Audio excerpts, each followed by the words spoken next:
For very bad wounds, I used to put leaves direct on the wounds, and it was amazingly effective. Normally people put on bandages, ointments, and when they take off the bandages, they pull off the scabs most painfully. This happens again and again and again. The leaves just peel off, they've taken the poison out of the wound, and there's no pain whatsoever. My most exciting dramatic cure was a short one. There was a woman called Ada Alcoop, and she'd been in a car accident. Actually, the car had plunged down into a ravine, and her own bone had pierced her leg very, very badly, a piece of her broken bone. And the leg had turned gangrenous and was going to be amputated below the knee.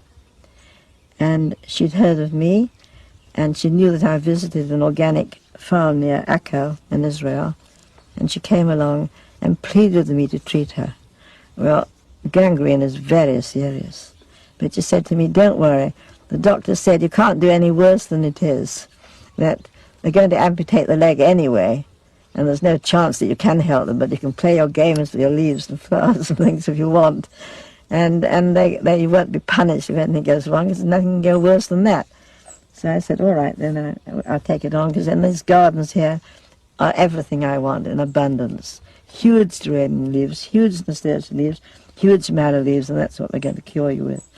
But I said, try and go on a semi-fast. She went on a macrobiotic diet, which is quite sensible, and she cheated because she smoked, but her nose was so shattered I couldn't be too cross about that. So we started, we got the leaves, we rinsed them and put them on her stinking leg, her gangrene reeks, and put the cold, wet cotton bandages on. And it was amazing what these leaves did.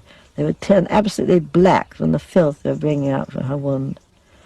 And slowly, slowly, she felt better, less smell coming out of her leg. And the cure was beginning to look really, really successful. But I couldn't continue there. I said, you'll have to carry on by yourself because I trust you to do it. You know how to do it. And so I didn't know the ending of it. But my daughter brought me the ending. She said, it's the talk of Jerusalem.